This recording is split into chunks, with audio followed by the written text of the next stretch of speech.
Si je vous dis métro, bus, RER, tram, à quoi pensez-vous? Ça me fait penser au retard par rapport à mon expérience d'hier, oui, c'est principalement ça quand même. Surtout le RER 1, des retards de plus d'une heure. Des gros moments de retard, oui, oui. Beaucoup Ouais, de les retard. Même des fois où finalement j'ai fait demi-tour parce que j'étais trop en retard, donc ça servait plus à rien. Ma réunion était terminée.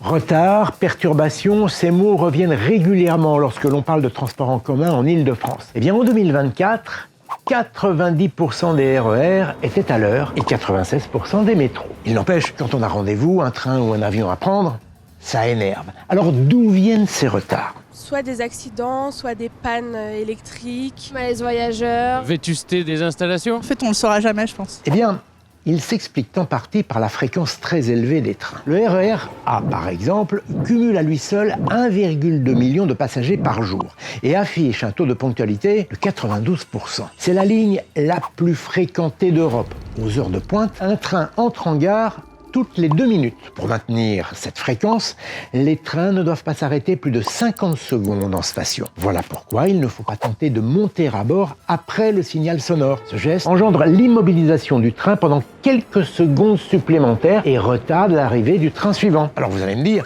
quelques secondes, ce n'est pas grave. Sauf qu'avec le nombre de trains qui circulent, on a vite fait de compter en minutes, voire en dizaines de minutes. Autre problème récurrent, Le fameux oubli de colis qui fait que ça peut faire arriver en retard au travail. si un bagage est oublié dans un train, celui-ci est immobilisé et toute la ligne est perturbée. Si le bagage est oublié sur un quai, la circulation est également interrompue car il faut protéger tout le périmètre autour du sac suspect. Ce n'est pas tout, il y a aussi les pannes de signalisation. Dès qu'une anomalie est détectée sur une voie, des consignes strictes et automatiques s'appliquent. En clair, les feux passent au rouge et les trains s'arrêtent. Je pourrais encore vous parler des effets des fortes chaleurs sur les rails en acier, mais je vais m'arrêter là. Je ne voudrais pas vous mettre en retard.